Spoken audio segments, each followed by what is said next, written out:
I don't have my tripod, so I gotta do what I can do. I'm gonna let you all tune in. You know what? I'm gonna sit to the table, to the kitchen table. Maybe that'll help.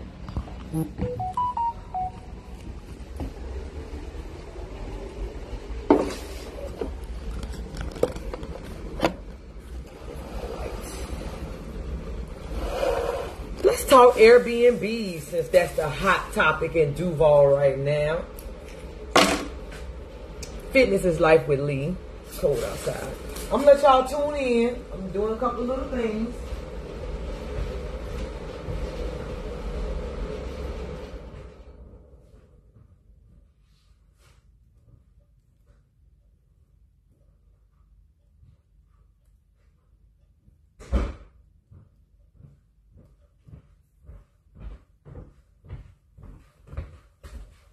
Hot topic in Duval is Airbnb, so let's talk.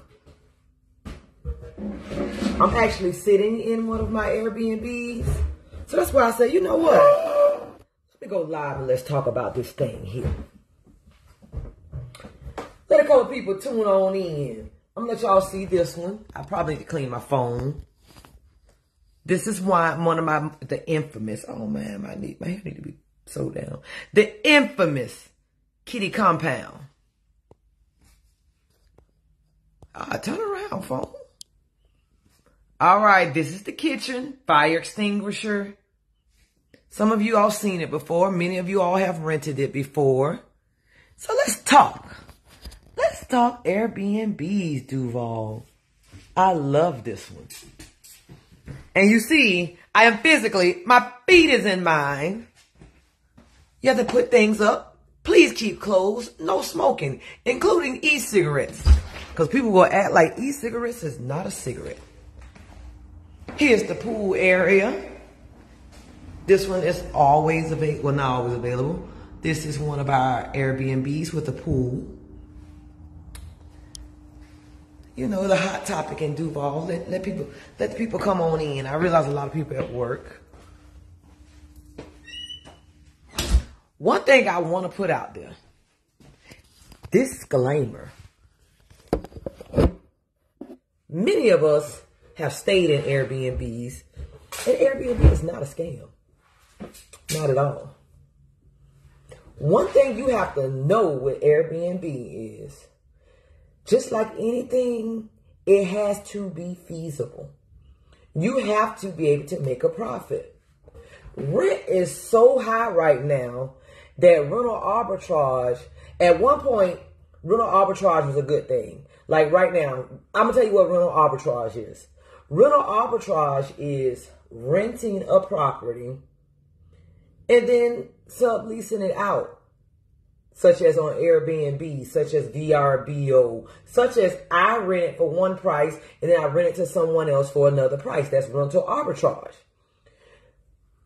To get an air, to have an Airbnb, you have to make sure your rental arbitrage actually works.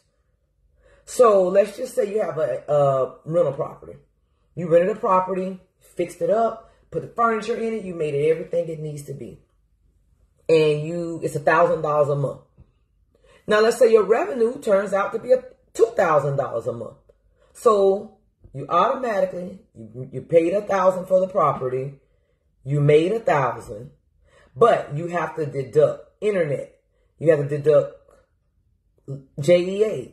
You have to deduct any maintenance that needs to be done on it. So it depends on what's going on. You may or may not make a profit with that $1,000, depending on how large your light bill is, depending on what you had to fix that month. That's coming out your $1,000, depending on, anything. It's just like your house. It's just like your job. When you have a job, let's say you have a job and you make $2,000 a week, but you have to pay rent out of your income, a mortgage, hopefully it's mortgage, rent out of your income. You have to pay light bill. You have to pay your car note, your car insurance. You have to buy food. You have to get your hair done. That's the exact same way that Airbnb works. The exact same way. It's nothing different than common dang sense. You have to make sure the math adds up. Oftentimes what happens with us is we're the under. We're in the negative with our bills. And an Airbnb can be the same way. If you have a job that doesn't pay all of your bills, you're in the negative. Same thing with Airbnb. Same thing with Turo. Turo and Airbnb work about the same. What we have been offering for the longest is we actually have been offering courses on how to do your Airbnb, how to get into business, how this works for Airbnb and Turo. We have very little people that want to actually learn it. What we've been finding is a lot of people want it because they want to get rich quick and they want to get money without having to learn how to do the thing.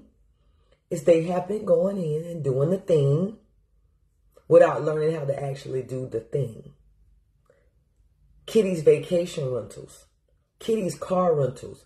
We offer mentorships to teach you how to do business. Because number one, you have to know how to do business. Because everything needs to be under your LLC and ran through your business bank account. Then you can bounce out there and start doing business. So that's why I want to talk Airbnb, because I'm actually sitting in one. I came by here, somebody's getting ready to check in. So I came by here right quick. So I said, you know what? Let's talk Airbnb. I want to hear, I'm going to call her right back. I want to hear people's questions on Airbnb, because one thing we're so quick in our mentality to say everything's a scam. No, it's not a scam. Airbnb is one of my biggest money makers. It takes a lot of overhead. It takes a lot of startup fees. It does. Like to get this house started for Airbnb, it probably cost me $10,000, $12,000, maybe a little more. But once it started, Airbnbs are one of my biggest money makers. But what I had to do is we actually have about 6 properties. We had to make sure that when we rented those properties, this one is my home, so it's a mortgage on this one. And another one we have a mortgage on. But the other ones we did rental arbitrage. We had to make sure that when we rented those properties, that our return on investment would be correct. So what we did is we were exposed to a lot of rental properties. So we have a property manager and he has a lot of properties. But some properties are expensive because rent is high right now. So we didn't sign those leases because the return on investment wouldn't work. So when I say we, I'm talking about me and my sister Tracy. We work together with the Airbnbs. Tracy headlines the Airbnbs. I headline the Turos. So when obtaining a property, what we did is we would go in, we would look at the rent. We would go into Airbnb and we would pull comparables. And we would look at those comparables and we would actually, because you could do this legwork yourself. But oftentimes you don't know it. But anyway, ignorance is not bliss. Ignorance is broke. Anyway, you can go on Airbnb, pull a property just like yours. You can look at the occupancy rate. You can look at how much they're making per day. You can look at when the property has been rented. You can look at average rents for the property. Then you take that and you put it towards yours and you see if the return on investment, because you have to remember the light bill, the electricity bill will be more than your normal property. The maintenance will be more because unlike your house, an Airbnb has to be pimp tight. An Airbnb has to be cleaned thoroughly. We have to pull the stove, pull the refrigerator, keep the baseboards clean, keep the cabinets clean, continuously pressure wash the property, continuously any touch-up paint. That Airbnb is just like a hotel and it has to be right. Cracks in the tub, cracks in the stucco, all of that has to be done. The lawn has to be super maintained. It has to be maintained more than than the home that you live in. Because when you live in places, this can be nice, but you can kind of say, okay, I'll touch that paint up later. And then it gets a lot of wear and tear because many people are opening up people opening microwave constantly. So the microwave handle might come off. Stuff, the little stuff around the door to keep the door sealed. The doors are open and closing so much more that you have to do all of this stuff. You have to keep your window seals clean. You have to keep your blinds clean. You have to constantly wash your curtains because different people cook different things and those smells get stuck into your house. They get stuck into your curtains. Unlike your own house, it really doesn't matter because you're basically cooking the same type of cuisines and it's your house. But you don't expect to walk into a hotel room and it smells like crabs from the people before. You don't expect to walk into an Airbnb and it smells like the people who just checked out were barbecuing. You get what I'm saying? So things like that, you have to make sure that the return on investment actually really works. And that's why I want to go live today. Because I know right now in our city, there's a lot going on. And people are heightened about scams. Like, I'm going to tell y'all what happened to me yesterday. Somebody booked my rental car. Remember, I book them through Turo. I don't do anything with money. I don't do anything with pricing. She booked it through Turo, paid Turo. I received the booking. She then told me that it's showing this price, but I'm paying this price. She's not including the insurance she's supposed to pay. She's not including the trip fees. She's not including, she's thinking that the price it shows is the bottom line. So it was supposed to show $41 a day. So for 3 days, she thought she was supposed to pay $23. You have to purchase insurance. You have to pay Turo, their fees. You have to pay trip fees, all of that. She started inboxing me. I said, hey, I don't do anything with the money. Because one thing about my business is I don't touch anybody's money. That's done all through Turo. With Airbnb, I don't touch anybody's money. That's done all through Airbnb. I get my payout on the back end. So I said, hey, you have to contact them about their fees. I said, look at your itemized receipt. She going in on me. She even called Turo and had them call me to try to lower the price. I said, these are the prices and these are the fees that are included. You trying to get a car without paying for insurance, trip fees, all of this stuff. So I wouldn't do it. So Turo canceled the trip. She inboxed me on Turo and told me that I was doing fraud. I never responded to anything outside. After I told her that I look at her itemized receipt, I never responded to any of that stuff. So then she calls them, tries to get them to call me to give her a discount on my freaking car. That's my damn car. That's not her car. You're renting my property.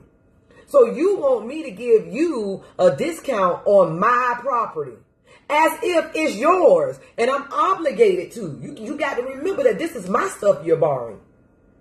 So I told them no. And Turo told her no. And the trip was canceled.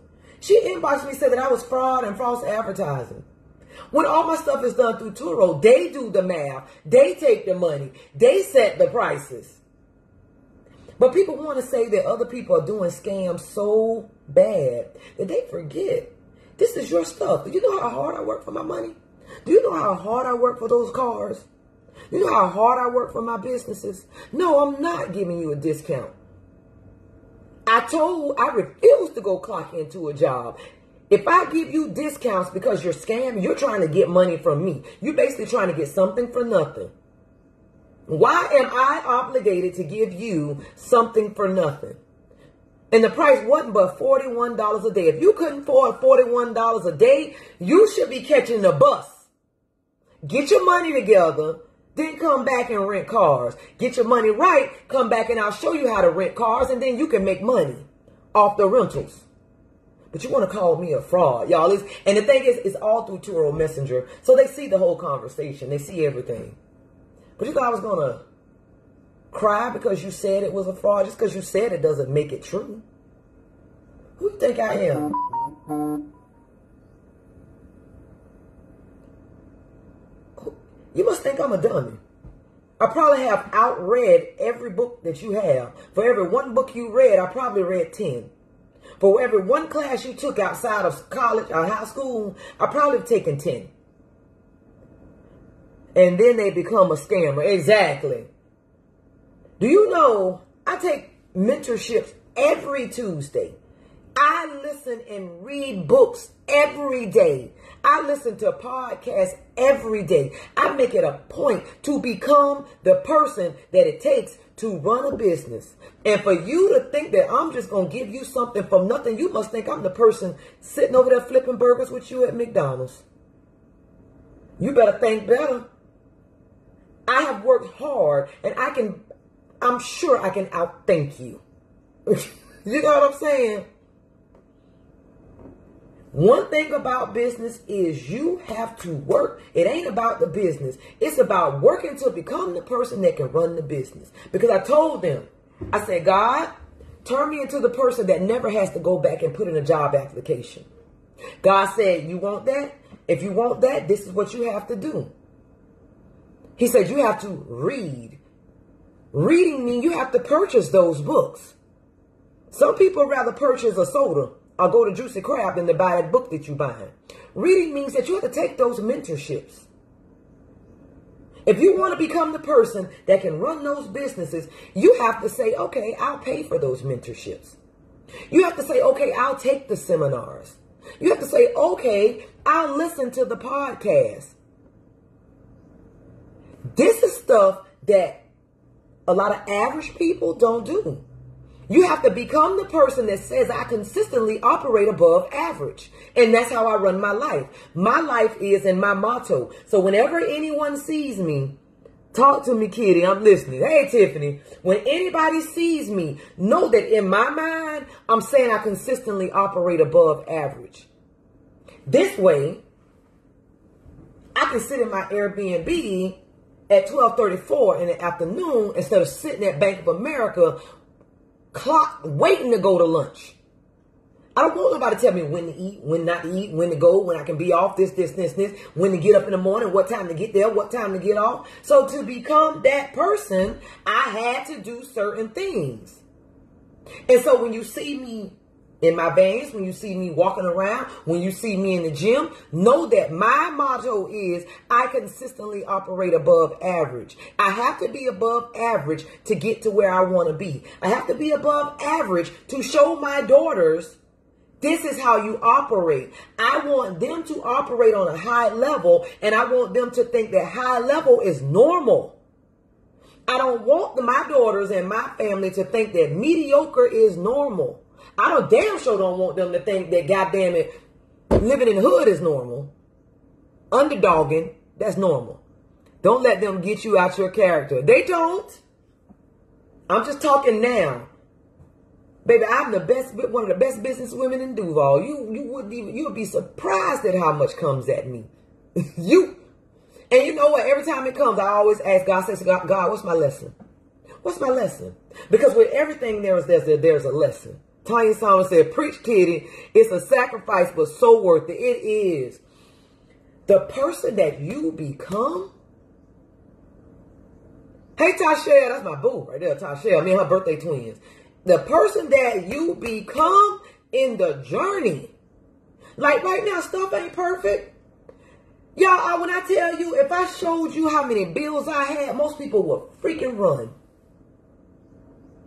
I have 6 cars. So that means I have car notes on some. I have 6 car insurances. I have 6 car maintenance. I have a bunch of businesses. So that means I have all them employees I have to deal with. I have to call people. My birthday was Monday. Everybody called in. Everybody called in on Monday. I have so much. I have an Excel spreadsheet so damn long on how many bills, like this Airbnb I'm sitting in. Number one, I can just go off this one. You have to pay the mortgage. You have to pay the light bill. You have to pay internet. You have to pay the pool guy. Anything on the pool break, anything in the house break, you have to pay to get the house pressure washed. You got to keep the yard cut every single week. You have to pay for so much. I have to constantly buy stuff, replace stuff. Refrigerator go out. I can't plate if a refrigerator go out. I got to go immediately and get another refrigerator. Appliance break, I have to go immediately. It's definitely built for the week. It's not. I have to go immediately and get stuff replaced. And I'm single. So don't think there's a husband in the background where it's mine and his. No, it's me. It's me. You get what I'm saying? And I'm not griping against being single. I like it. I love living. I'm good. But I just want people to know that everything you see is me. If you only knew, and then this just one Airbnb. Imagine the other Airbnbs, the ones that we have nursing in, the ones that we have other people doing. We're doing rental arbitrage with other properties. You have rent or mortgage on every single one of those properties, and that's 6. Plus, I have my loft downtown. That's 7. There's lights in every one. There's rent or mortgage in every one. There's internet in every single one. There's maintenance in every single one. And that's just that business. That's not the cleaning business. The cleaning business, you have to purchase supplies, pay employees, keep the vehicles going, tires, oil changes, brakes, all of this stuff that you have to have going. And it can't stop. It can't wait 2 weeks. Then the car wash. The car wash, you have to pay rent. You have to buy supplies. You have to have employees. Okay, now I just went to car wash, vacation rental, and cleaning. Turo Hub, you got to have employees. You have to keep the thing clean. You have to go and take their cars. You have to deal with the Turo people. You have to deal with all those people who rent your cars and mess them up. You have to deal with cars coming back smelling like smoke. You have to think about that. On top of, I have to have a personal life. So the person that I was back in 2016 when I left Bank of America is definitely, that girl definitely couldn't handle this. I just like y'all to know, that girl who was clocking in going to 9 to 5 could not handle this at all. She didn't even see this coming. Had she saw this coming, she probably would have stayed at Bank of America because she wasn't the person that could handle this. I had to become the person that can handle this. So I'm talking about myself in second person. When I say she, I say that the lady that left Bank of America in 2016, which was me, left her mortgage underwriting position, is definitely not the girl you all seeing sitting here. Because you don't have to explain nothing. I do. I like to explain because I like people to know that sometimes this entrepreneur stuff gets glamorized. And it's way more work than a job. It's way more work. If I want to take the easy route, I'll just go back to work. I'll go back to work. I'll let the businesses go. And I'll come back here and I'll just make this my house. My mortgage ain't up but $700 over here. I could easily say, okay, you know what? Sell the businesses. Let it go. You got a house over here with a pool, a $700 mortgage. You can just go back to work. Which I would not go back to work. But easy street. I'm single. My children are grown. My grandbaby's even almost 8 years old. And she thinks she old as me. I can take the easy route. I can go back, Bank of America, underwrite those loans, live in my house with my pool, with my $700 mortgage. When I'm here by myself, my light bill, even with the pool, is like $120. With the Airbnb, my light bill is like $350 or so. So I can go back to soft girl life. And it'd be real easy. I have a house. I have a car. I can let some of the cars go. I can sell them. I could do whatever. It could be me, this house, and my Jeep Rubicon. It'll just be easy. Lots of work for sure. It's true. It'll be easy. And I'm gonna keep the Rubicon. And I can just make it, I can break it down. That'd be one mortgage, one car note, one car insurance, a lower light bill, and my cable bill. I can get my hair done by Gigi. I can even start getting my nails done. You know how much time I can have to myself? My daughters have their own houses. And I'm talking about houses, not renting. They have their own houses. One is a nurse. One does hair. They're doing their own thing. I didn't have nobody have to move in. It's a 3-bedroom, 2.5 bathroom house with a pool in the back. I go soft girl life. But I like this. I go soft girl life. Do you all know how bored I would be? I would be so freaking bored. And then I would feel like I let myself down because I stopped doing living on my potential. My potential does so much. And then my motto is I constantly operate above average. You know, doing that right there would be so average. I'm at BOA right now and want to leave. I'm a personal trainer and want to become an entrepreneur. You are really inspiring me. Oh, thank you, Helena. I was at BOA for a long time. Well, I was in the mortgage industry for a long time, but I was at BOA. I was at BOA twice. Bank of America is just where I happened to be at when I decided to leave. But what I did, Helena, is I worked as a mortgage underwriter during the day and I was cleaning houses at night. I had to develop my entrepreneurial grit at Bank of America. Bank of America helped me realize exactly who I was. And what I would do is while I was underwriting them loans, originally I used to listen to music all day. Music is cool, but it teaches me nothing. So what I started doing is I subscribed to Audible and I started listening into books. So while I was working, I was using my time at my job as education to become the person that it takes to leave Bank of America. Oh, Montana say, I love this. You have to think about that. We riding around in cars where you can Bluetooth to your car. Your car is your classroom.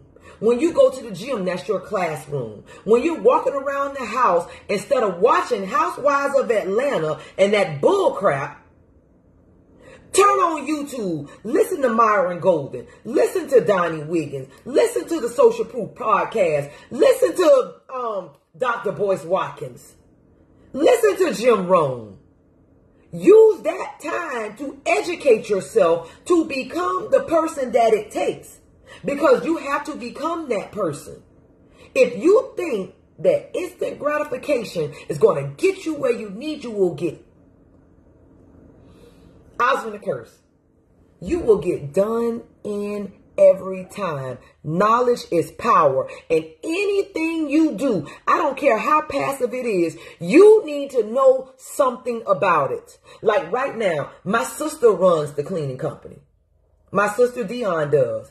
But you bet your ass at any time I can get in there and I can clean the hell out of a house. I can clean the hell out of a house.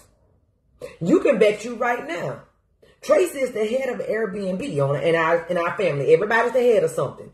Dion is the head of cleaning. Tracy is the head of Airbnb. I'm the head of Turo. Dietrich is the head of the car wash. But you bet you I know how to work Airbnb. That would be silly. She has it and she does all the stuff in the app and everything, but you bet your ass I can log in there and see everything and know exactly what's going on with every single house. How can you tell me you expect to make some money and you don't know nothing about nothing? And then we were teaching the game. They don't want to take that. You can't say that you can do the stock market. You can learn to do stocks, but you still have to go and log in and look at all of that stuff and move stuff around. Nothing is passive. Even with rental properties. If you own a rental property, even if you have a property manager manage it, at the end of the day, he comes to you when things need to be fixed. He comes to you when these people are not paying. So what's passive is still not just passive. You need to know what's going on with your stuff. Y'all get what I'm saying? So when you think something is passive, still learn about it. Don't just freaking give up your shit. If you want to know the stock market, learn the stock market. If you want to own a rental property, learn how to properly work a rental property. Learn that everything on there needs to be going through your business bank account. Learn that you need a property manager. The reason you need a property 1 hour manager completed. is 477 calories. The laws. He knows how to evict people. He should have a connection with a maintenance person. with a lawn person, with a plumber. You don't have to make all those connections. So that's why you pay him. But you still have to know about your property. You can't just take the property, buy the property, and then you just go on off and you in Maui. And you know nothing what's going on. That's how people get scammed. Steve Harvey, his accountant scammed him. Steve Harvey was so close to going to prison for tax evasion because he got scammed by his accountant because he didn't know how it worked and he left everything to him. He hadn't paid taxes in years. That's another reason that you read books, so you can learn from other people. I don't understand how they thought it would be easy without having to pay monthly amount if we be rich beyond our wildest. That's with anything, y'all. That's with anything. And I'm just talking Airbnbs, but when I tell you I'm talking about life, that's like me saying, you know what? I ain't going to exercise and go to the gym. I'm going to go to the doctor and I'm going to get lipo. I'm going to get my tummy tucked. I'm going to get my booty done. I'm going to get my neck done. And I go get it. And I spent 50 grand on my body. I ain't go to the gym one time, no nothing. I look good for a hot minute, but then that shit gonna wear off. And next year, I'll be wishing I had them 50 grand back when I could have took my lazy ass and went to the gym. And then I go get all that work done. I still got the same heart. So I'm still got high blood pressure. My stamina ain't shit. I can't do nothing. I just look good for a minute. Then next thing I know, I'm back in that damn girdle. And I don't like Spanx. I could constantly say this. I don't like wearing Spanx. I don't like them. They make you hot. They make me feel like I'm hugging the police and I am the police. How am I just going to go run to the bathroom with all of this shit going on? Get my lazy ass up and go to the gym. And I'm not saying nothing is not wrong with surgery. I'm not. But what I'm saying is, don't make that your end all to be all because you lazy. You get it, you still take your ass to the gym because it ain't going to last but for so long. Fat cells do what fat cells do. They grow. I bought 2.99 stores for myself. One store to help my friend. This is motivation. Do your thing, girl. Do your thing. I want everybody to do it. I'm telling y'all, I took the class to do Turo. I took the class to do vacation rental. And to this day, I am doing Turo and I am doing vacation rental. You see it. Kitty's car rentals, Kitty's vacation rentals. But what I did is I took the class to freaking learn how to do it. Then I went out there and I did it. And then I started learning more so that I can do it accurately. Then I would learn from my losses because I do fuck up a lot. I mess up. But I ask God every time I mess up, what's my lesson? I done messed up at this house before, y'all. And then y'all saw I let somebody rent my house one time before that tore this house to shits. What was my lesson? My lesson was you should have screened them better. And that wasn't through Airbnb. So that was through a personal. I did that one on my own. I did not do that one through Airbnb. You do better when you do it through Airbnb. I watch you online and now I have 3 Turo cars myself. Bam! Exactly. So I'm telling y'all, I learned. I learned from that person. I learned. Take the time and learn your business. It is difficult, but just because it's difficult don't make it impossible. I don't want to do everything that's fucking easy. Easy is for suckers. If it's easy, anybody can do it. If I consistently operate above average, why I want to do stuff that old regular behind person doing? I want to be in a crowd that's teaching me how to become a better me. That's why y'all last year this time, November 22nd, 2022 is when I said I got to stop drinking like that. November 22nd, 2022 was when I said, Kitty, this is it. And I don't say that I don't drink. I don't drink. I mostly drink when I go on vacation. And I did have me a couple drinks for my birthday. But that day I said, you know what, in order for me to become the person who I'm meant to be, I got to let this vice go. That was the hardest vice I've ever let go before besides getting a divorce. And I'm not saying my husband was a bad guy. So if y'all talk to him, don't tell him I say he's a bad guy. He's not. But what I'm saying is that vice, I decided, let me see what I am made of and let me let this thing go. When I let that thing go, my life started elevating, and then my body started following my mind, and then I lost 35 pounds. I am 49 years old. I went back to an old calendar, y'all. I am the size that I was back in 2011. So if I'm 49, 2011 was what? 12 years ago. So I was 36 last time I was this size. Chris said, I followed your instructions and purchased 4 rental properties and bam! You did? Go ahead on. Helena, I watch your transformation. You killing it. Dr. Sean, you talking, sis. Laquita Bean, you are definitely an inspiration. Thank you, boo. But I'm just telling y'all, I don't keep no secrets and I don't make no lies.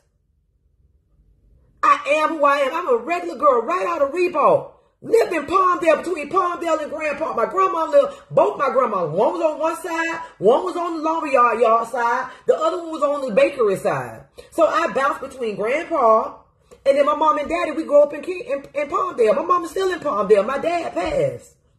I graduated Reebok 1992. I had my daughter 2 months before I graduated high school in 1992. I have a baby March of 1992 and a baby April of 1993. I am a regular ass person. I still to this day hadn't finished college. I have an AA degree and enough credits to probably have 2 masters, but it'd be all in different stuff. But what I learned to do is, in order to become the person I need to be, I have to learn. I have to constantly learn. I have to ask God for lessons. I have to not take the easy route. Thank you, how you keep it real. It's real. Like, why would I lie to anybody? If I lie to you, I got to keep up the lie. Do you know how hard it is to keep up a lie? That shit will give you ulcers. That shit will make you old. Let me tell y'all something.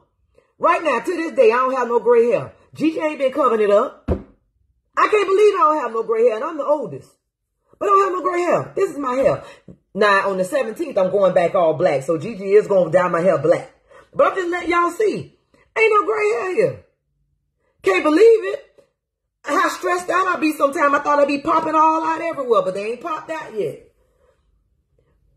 Me and you has truly been a blessing. Oh, me and Creep met in Cancun, y'all. That's about like 2016 or so. In Cancun. But it's like, why lie?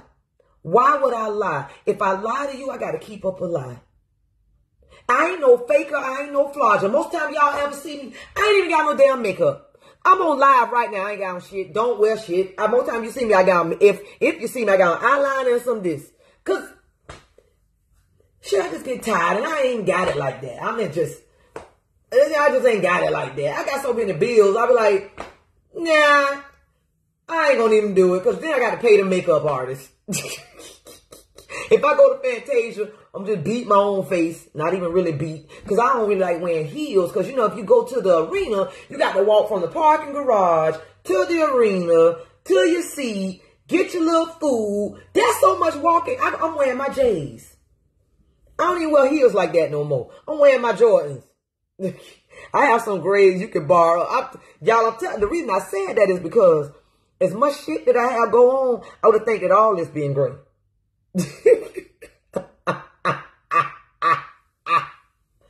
But my moral of this story is learn. Don't be afraid of books. Don't be afraid of knowledge. Sometimes what we get people is many people are scared. You try to tell your child to read, but you won't even pick up a fucking book yourself. If the last time you read a book was the last time you read a book, that means you are behind. And I say that to say, if the last time you read a book is the last time you read a book, and I'm not talking about a book that could have been a movie. I'm talking about a book to enhance you mentally, spiritually, business-wise, to grow you. I see the fruit of your labor. I'm certainly going to get with your business instruction. Keep doing you, queen. Thank you, Timothy. But y'all, I tell this stuff because I want people to avoid a lot of the pitfalls. I want people to avoid a lot of the pitfalls. Just so you all know, we offer Airbnb mentorship. I don't have a property for you. I have property managers that I will send you to. And actually in our mentorship, we allow you to meet property managers. We'll allow you to meet with maintenance people, plumber, somebody, a carpenter, somebody that can actually fix stuff. We get you a network of people to help your Airbnb go. Like we allow you to talk to Kitty's Custom Cuts, which is our lawn care company. Because if you get a house, you have to keep your yard cut. And it can't be just put your son out there with a lawnmower and no edger. And he just cutting the shit and everything all out of whack. And it looked like your son cut it. Because you ain't taught him how to cut it. No, you need a lawn maintenance guy, not a yard man. You need a lawn maintenance guy, not a yard man. You need a cleaning company, not your auntie who clean houses because she on that shit and she'll do it. Dang. Sorry, y'all. I get a little too raw. I ain't mean to say it like that. I'm just talking now for real. But we give you a network of people that you can decide to work with because we know what it really takes to do it. Same thing with Turo. What I do is I give you a network of people that can help you with a car. Then I have a network of people that do car maintenance. I'm telling you, the main thing that happened with these cars, y'all, is nails in the tires. I don't know who the hell running around the country throwing nails off trucks. But main thing that happened to any of the rental cars is freaking nails and stuff in the tires.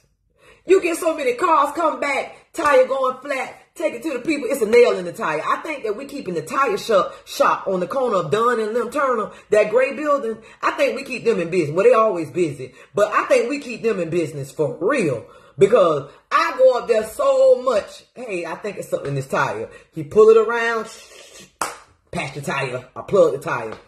I keep them people in business right there on that corner. On Dunn and Lim Turner, it's that gray building. Y'all see it all the time. But that's the main thing that happens in those rental cars. Tires. Who throwing nails off the back of fucking trunks? I'm just trying to figure it out. Anyway. But my thing is I like to inform people just the way I was informed. I still to this day, every Tuesday at 7 o'clock, I'm on a Zoom call with my mentor. Every Tuesday. We have books that we're assigned to read. I'm reading a book now that she assigned on top of other books that I'm listening to. And I listen to books on Audible because I'm so busy during the day. I don't have time to sit and read. By the time I get there and sit and read, hell, I'm going to sleep. So what I do is I use my time wisely. Remember in school they said use your time wisely? Yes or no? Does she use her time wisely? I use my time wisely. So my time wisely is listen to the books and the podcast while I'm in the car. Listen to the books and the podcast while I'm doing paperwork, while I'm on my laptop. Listen to the books and the podcast while I'm going walking. So one reason that I do go walking every morning, number one, it helps with my physical. It helps with my heart. It helps with my stamina. Number two is that's my me time to get that book in. To get that podcast in, to see what Myron Golden is talking about, to see what Dr. Boyce Watkins is talking about, to see what Donnie Wiggins is talking about. I love listening to Jim Rohn, Les Brown, see what they talking about. That's my time. So I use that time to exercise my body and to enhance my mind. You get what I'm saying? That's what you have to think about like that. I would like everybody to do this. One day, sit down and write down your daily regimen. Just write down everything you do and don't freaking leave nothing out. Just write it all down. Then go back through it and see what you could eliminate. See what you can add. This is a self-assessment of minding your business. You are your business. Do your self-assessment and you'll find where you wasted time. Hey, Michelle. But you have to look and see where you wasted time. It's just like your budget. When you go and you write down everything you spent, and then you look around and you say, damn, I spent like $4 on chips. If I like chips that much, why don't you just take my behind to Sam's and buy them at Sam's or Costco or somebody? That's the same thing you do with your life. Look and see where you're wasting your time. Like, I know a lot of black women, we want to look good, but we don't want to exercise. I don't have time. I got to cook for the kids. I got to do this with my husband. My job making me work late. So when your ass dead, you think your husband ain't going to get a new wife, the kids got a new stepmama, and your job done replaced you? All because you didn't take time to be the best you that you could be. So you do a self-assessment. Go through. Analyze your day. Write down everything. See what you can change. See what you can add. See where you're making excuses. Because we allow excuses to make us mediocre. And we never become the potential that God really wanted us to do. And I refuse to die with all of these unopened presents back here because I didn't want to do the work to become the person that God was going to give all my presents to. That's just like a child. You don't give them stuff just because they were born. If they did that, they would be ungrateful and they wouldn't appreciate it anyway. You make them work for it. I'm a child of God. If I'm a child of God, that means that I have to do what he requires in order to get these gifts that he has for my life. And when he blesses me and my cup overflows to everybody I love. And imagine if everybody you love was working with overflowing cups. Imagine if everybody you love was working with overflowing cups. Imagine the prosperity, the peace that we could give amongst each other. Because we happen to be a community, you all, that we like to see when each other is doing bad. We get off on it. It's almost like it make you have a fucking orgasm when another motherfucker doing bad. And I know I just went to talk about God and I cursed, but it's fine. He know my heart. He know what I'm talking about.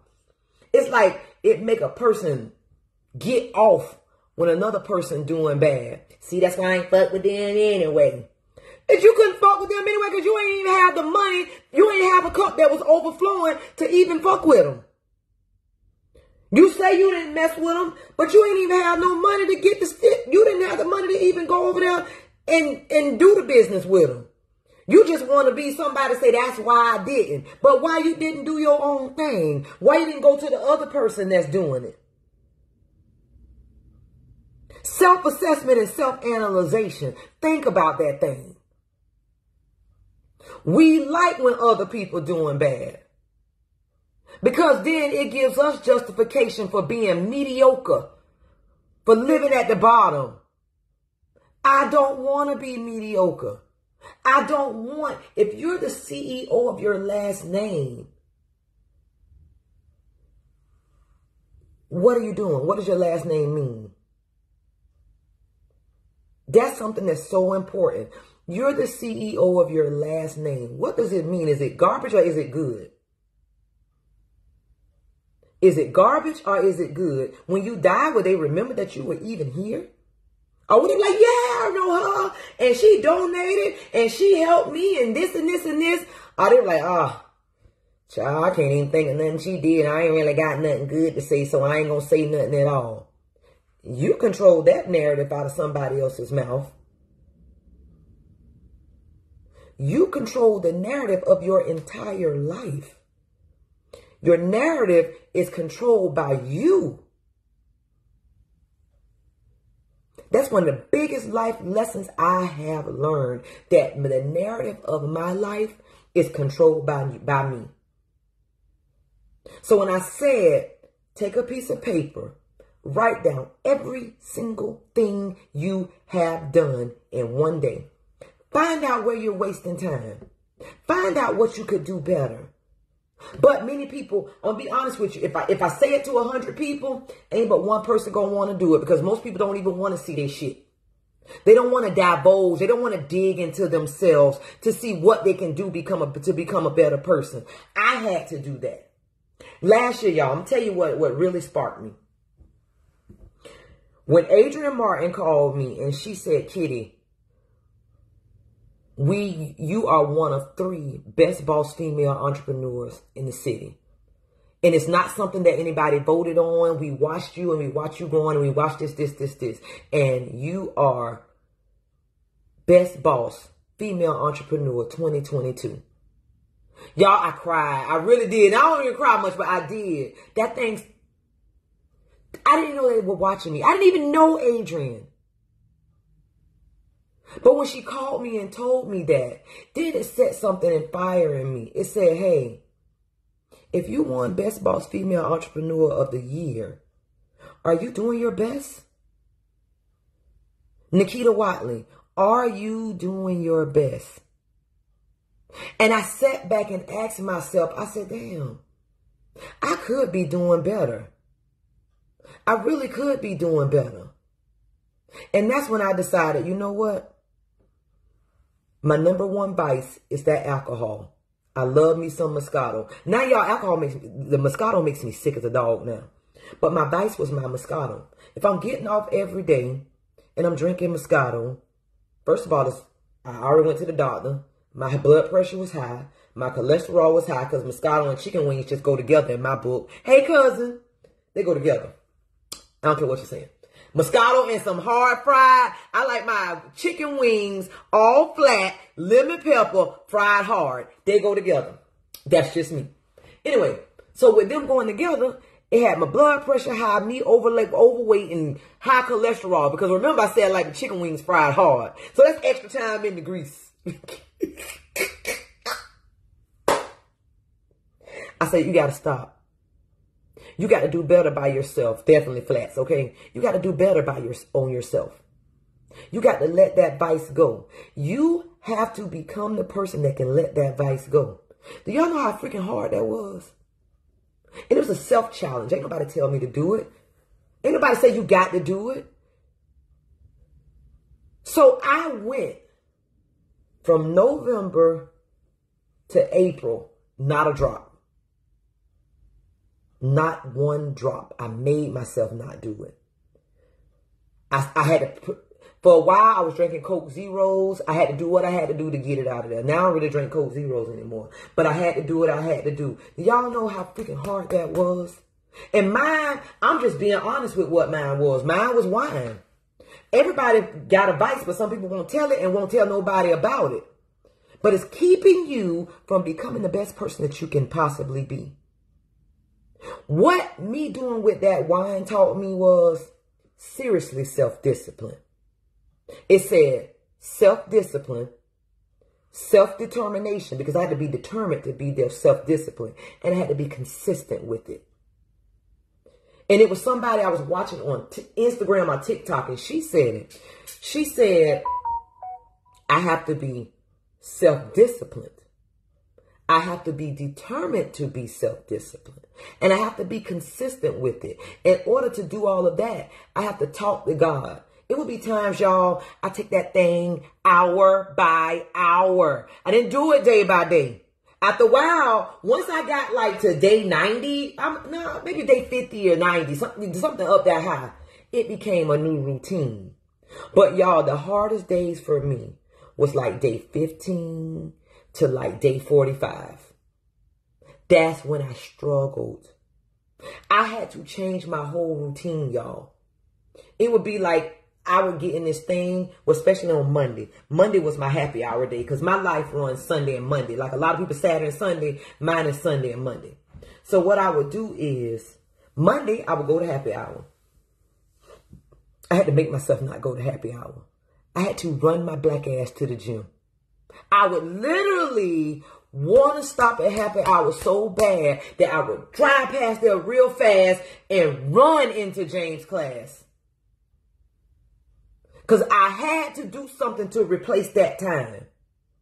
Now, going into James' class, number one, my first win was I didn't drink the alcohol. My second win is I didn't get the calories from the alcohol. My third big old win was that I went to the gym and burned off extra calories, which made me eat better, which made me from November to January, y'all. When I went to the doctor in January, it was freaking, that was 2.5 months.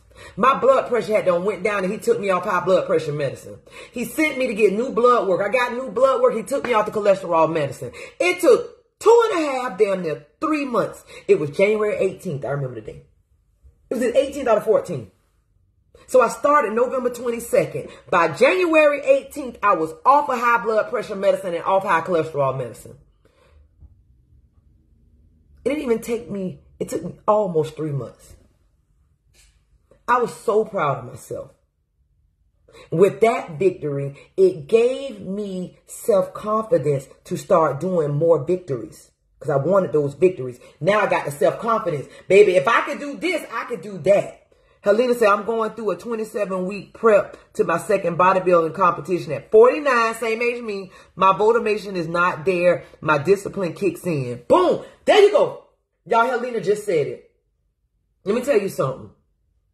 Motivation is what I'm doing right now, but motivation will not keep you. Discipline keeps you. I was motivated when I first started. It's discipline that kept me there. Helena just said it. My motivation is not there. My discipline kicks in. And you know one thing I did is I hate letting myself down.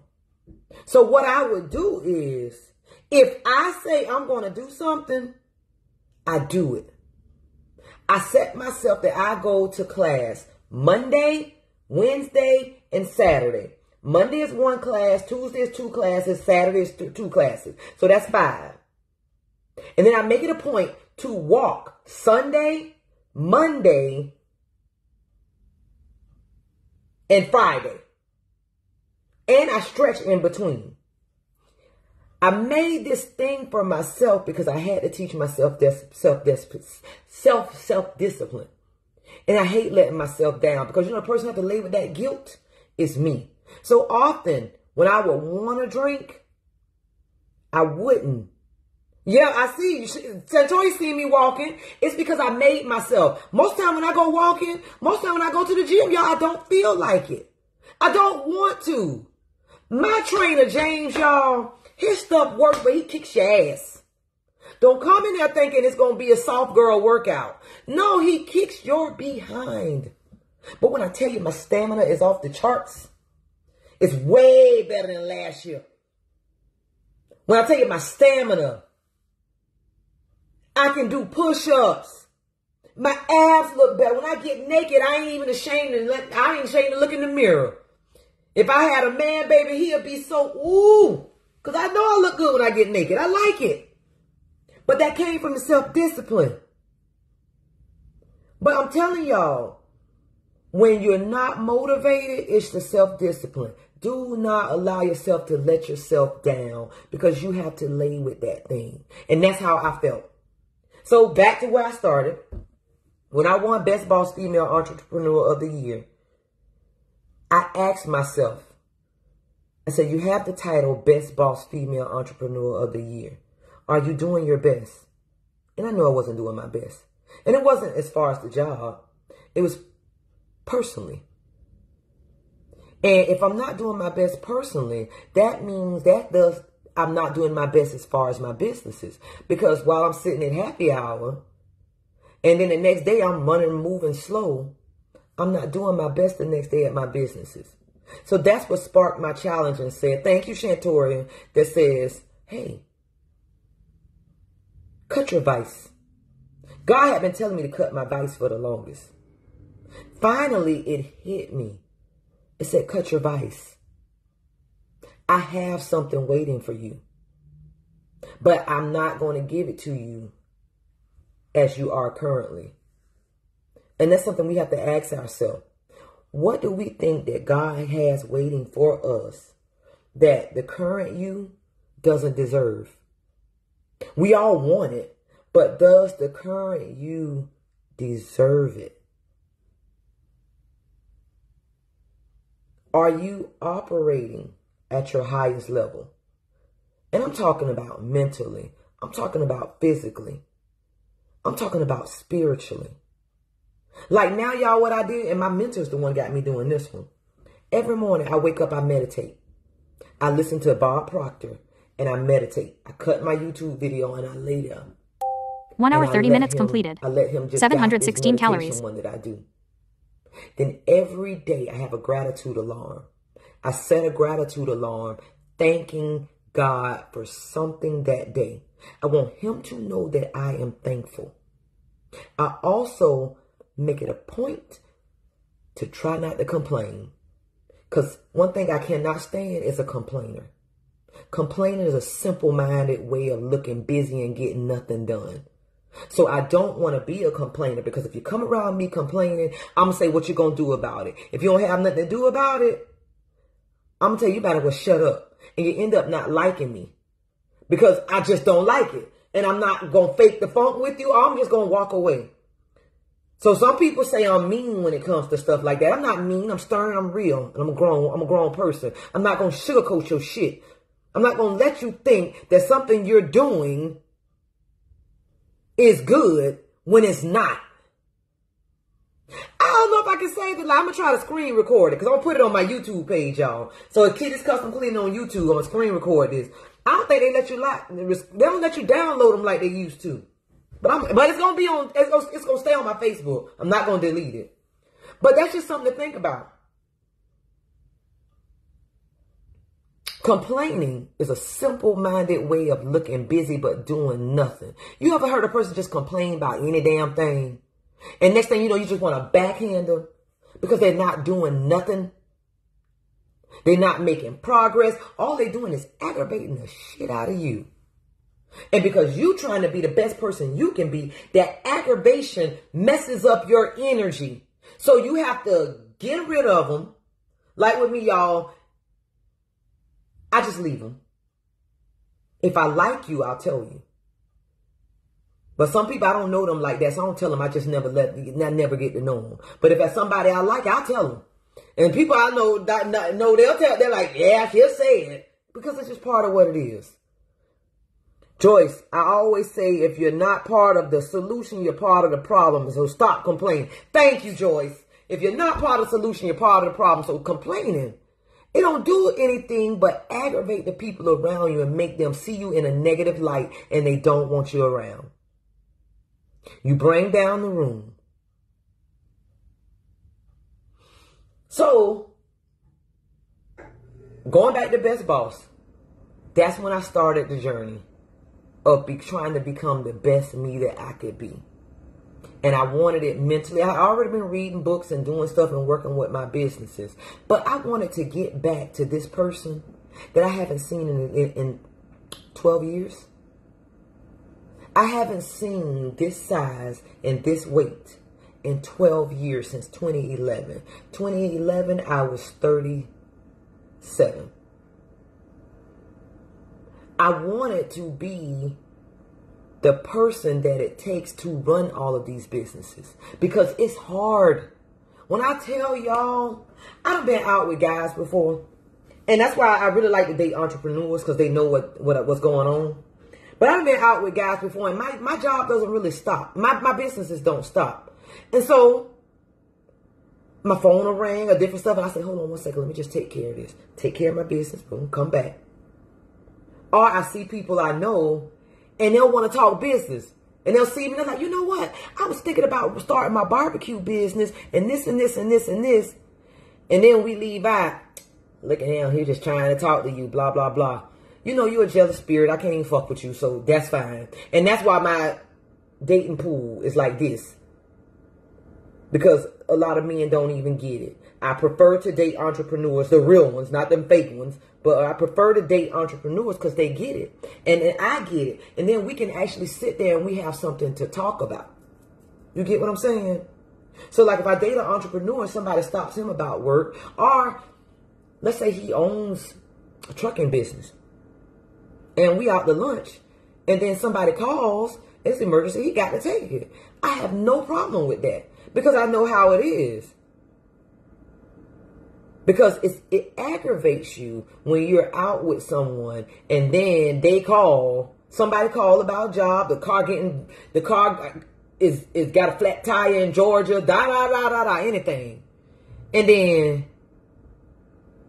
he looking stupid in the face. Now I'm just looking at him. I'll pay my part and I'll leave. Even if I have to catch an Uber. No, you know what? I'll pay for all of this. I'm gone. I don't want you to think nothing. Oh, I don't know how I got over there, but I did. But that's just real talk. That's just real talk. And a lot of women know what I'm talking about, and I'm sure a lot of men do. But back to everything else. I'm talking Airbnbs, and I named it this simply because I want people to know Airbnb is definitely not a scam. We all done stayed in them. I have 6 of them. You just have to know anything you're dealing with, you need to know about it. And that's business 101. I ain't saying you have to be the best at what you know, but you do have to know. You just have to know. And I want people to know that I do business mentorships. Kitty's business development. I am a business mentor. I'm here. My goal is to help. Do not be afraid to approach me. That's why I put the shit out there. I want you to approach me. Do not be afraid to approach me. Do not be afraid to ask me questions. Inbox me. I'm not available 24/7, but I'm here. Because my thing is, people help me, and it's my job to help other people. It makes me feel good. It truly makes me feel worth it when I help someone else get what they actually need and want. Because when I help someone get what they need and want, that's helping their family. That's helping the husband. That's helping the wife. That's helping the children. And what I believe in, like I said, I believe in blessings. I like my cup to overflow. I use my overflow to bless other people. If I'm stingy, I have no overflow, and I can't bless anybody else. If I can't bless anybody else, then God can't bestow blessings on me. And I want all my blessings. I want all my blessings. That's one of the reasons, y'all, I'm telling you, I cut out that alcohol like that. I cut out having sex like that. I was getting to the point, I didn't want to be soul tied. If I'm not married, I don't need to be soul tied. I've been soul tied a million times. If it's out there to be done, damn it, I probably did it. But I cut out the alcohol like that. I cut out the soul ties. I said, you know what? Let me just get to the root of Nikito now, to the root of me. Let me experience life as me. You get what I'm saying? No external, because the doctor took me off the high blood pressure medicine. So now I have nothing in my system. So let me try this. Let me try the celibacy. Let me work with that. Let me completely purify me and see what I can do. See who I am. I've never learned myself that way. I didn't really start drinking, y'all, until after I got a divorce, which was about 35, 36 years old. So before, I was married, I had kids, and I had all this stuff going on. Now, I'm single. Let me cleanse myself. It's been 2.5 years for me, and I have so much. Thank you, Helene. You have so much clarity. And other people, it could be sugar. It could be cigarette. It could be vaping. It could be gossip. That stuff will keep you tainted. You will never get to see who you are. And many times us black women, that's all I can do. I've only ever been a black woman. Many times us black women, our bodies look like what's in our mind. You get what I'm saying? Our bodies follow our mind. So when we're overweight, when we're unhealthy, it's because we have things going on in here that we need to work on our wellness. Our body follows our wellness. And I noticed that. I know us. Our body follows our wellness. Our wellness is, we could be making freaking excuses all the time on why we can't do this, why we can't do that. That keeps us mediocre. I can't go to the gym. I can't eat healthy. I can't this. I can't that. And next thing you know, with 280 goddamn pounds, and 250 of it is excuses that we have built up over the years, and it's just blowing us up, blowing us up, blowing us up, blowing us up. Now, we around here, we about damn near dead trying to take care of everybody else. We got high blood pressure. We at the doctor. We got all these bad symptoms. Our ankle swole up. Everything going wrong. And it's all our fault because we kept making all these excuses and not working on our wellness. Tiffany Johnson said, no excuses.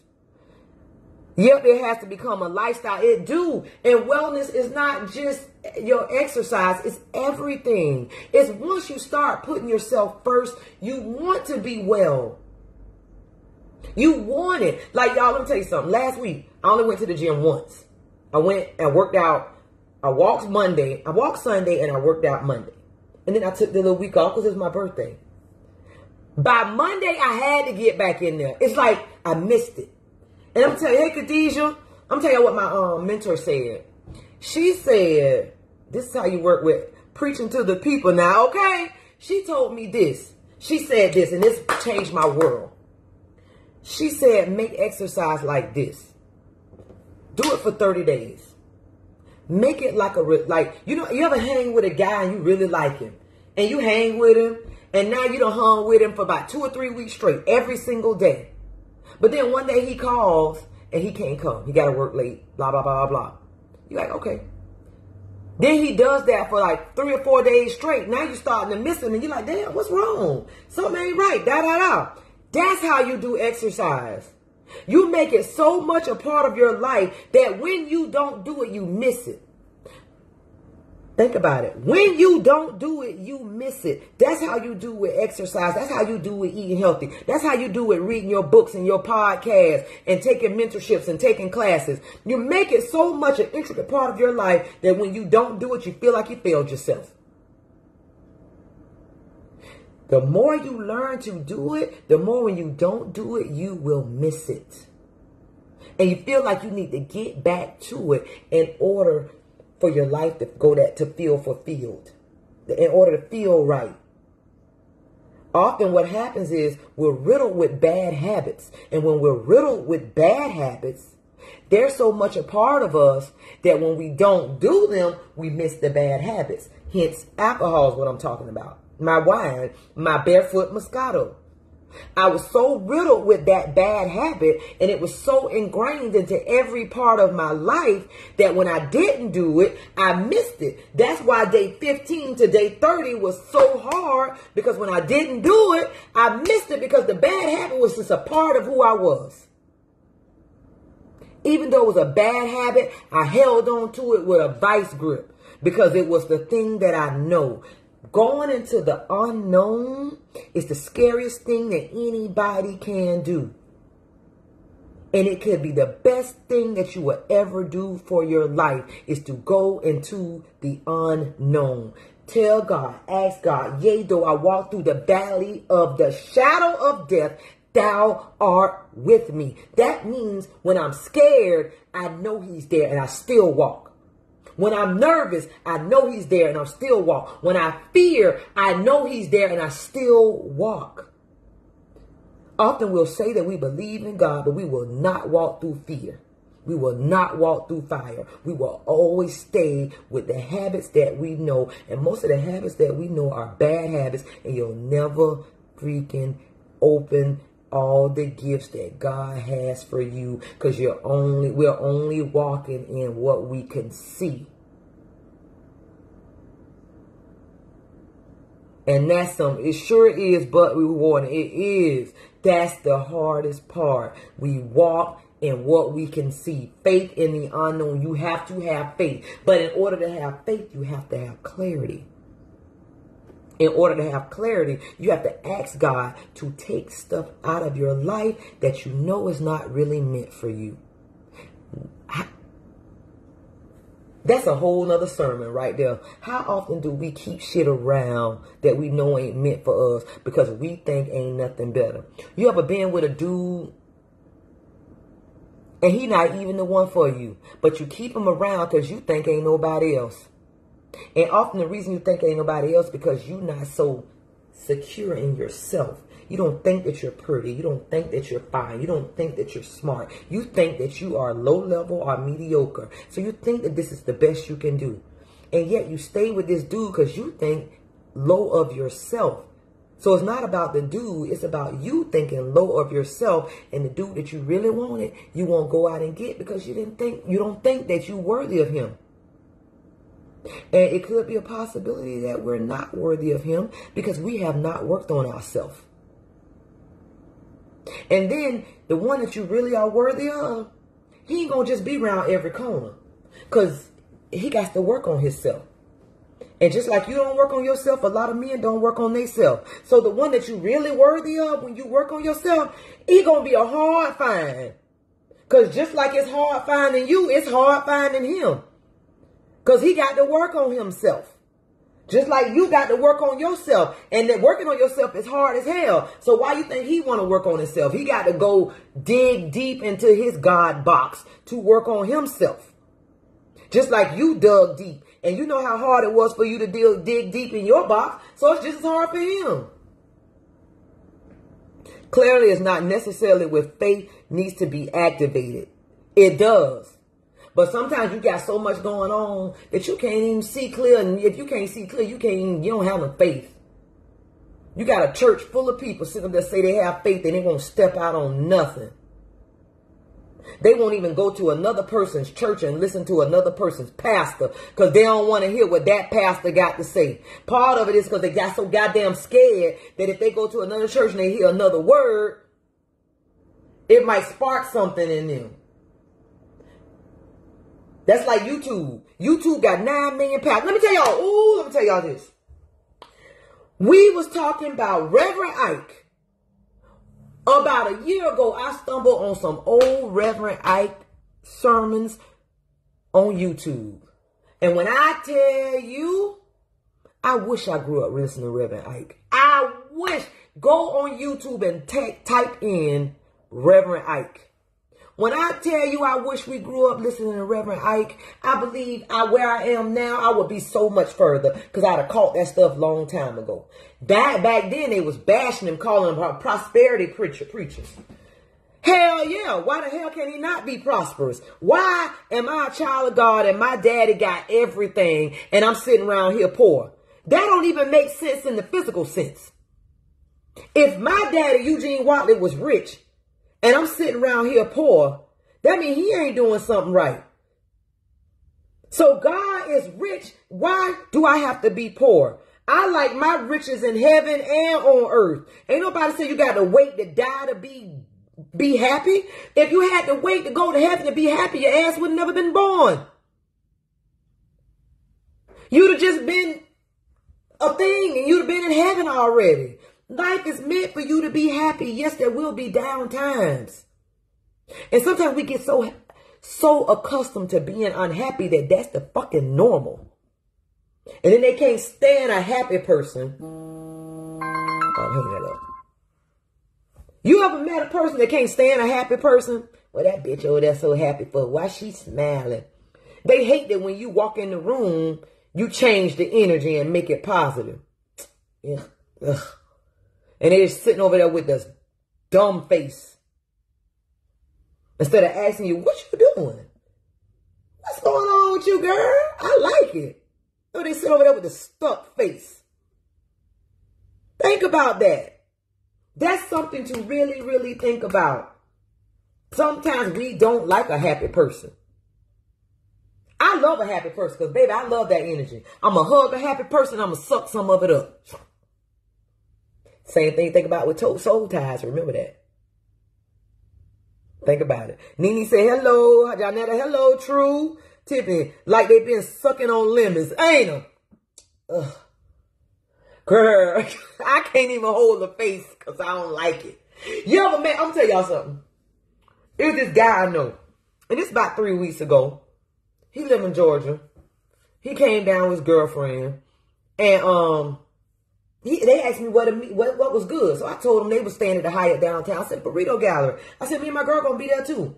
So we came down and we walked down there. Baby, I see him. He like, hey, I smile. He don't even know my girlfriend. She hugged him. We hugged, we talked just a little bit. She's standing right. She's sitting there. I walk over, I hug the girlfriend too because I feel like if he's with her, she must be like him. That's what I thought in my head. Because he's a cool guy. I've been knowing him for like 5 years. Cool guy. I hugged that bitch. I hugged that girl. She tightened up on me. I looked at him.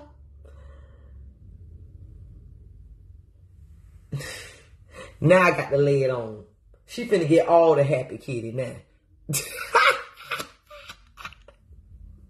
But the fact that she was just like she didn't want me to hug her. But in my mind, because how I operate, I just hug people. And I operate in that type of lifestyle.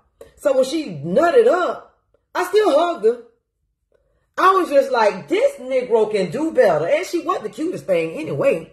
And then you was acting stank like you was sucking on lemons too. I said, boy, it must not be no women in Georgia where he at. This nigga here.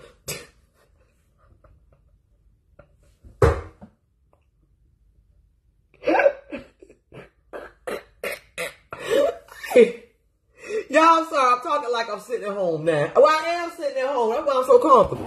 I said, ugh. And my friend, she was like, dang, did you see that? I was like, girl, yes. And then he got up later, came back around, took his hat off, and he cut his head bald. And I remember about 2 years ago, he said, I never cut my head bald. So when he lifted the hat up, because he knew what he told me, I was like, oh, I